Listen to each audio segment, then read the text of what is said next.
ভাই বরে কি করছেন? এই তো ভাই বরে কাজ করছি। কি কাজ করছেন? এই পট ধরালাম, পান টান ঠিক করে দিচ্ছি, হাওয়াটা ঠিক করছি।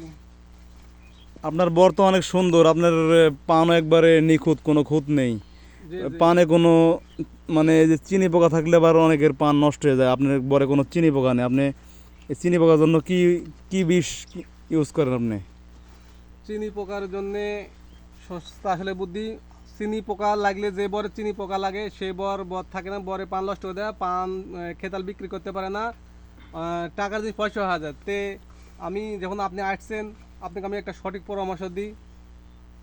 আমি যে ফর্মুলা দিব এই ফর্মুলা ব্যবহার করবেন, কোনো চিনি পোকা লাগবে না। চিনি পোকার জন্য ওষুধ দেবেন হচ্ছে 2 মুখী ইনিটা 20, আর জোরদার কৌটা ছোটো কৌটা 1 কৌটা গুল, সরি ওই হুইল পাউডার দেওয়ার পরে লিমসালপাল 100 গ্রাম 3 ঢুপ করবেন।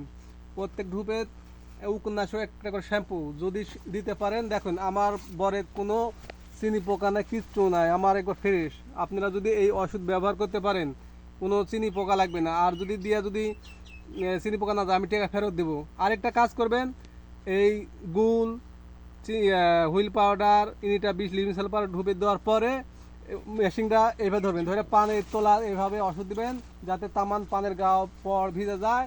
ভিজলে চিনি পোকা থাকবে না। সপ্তাহে 2 দিন মারবে, 2 দিন দেওয়ার পরে আর থাকবে না।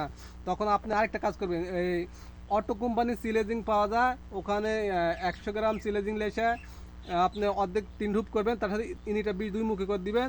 আপনার বরটা ভালো থাকবে। আর হুইল পাউডার খুব আপনি বিষাক্ত একটা খুব তাপমাত্রা জিনিস।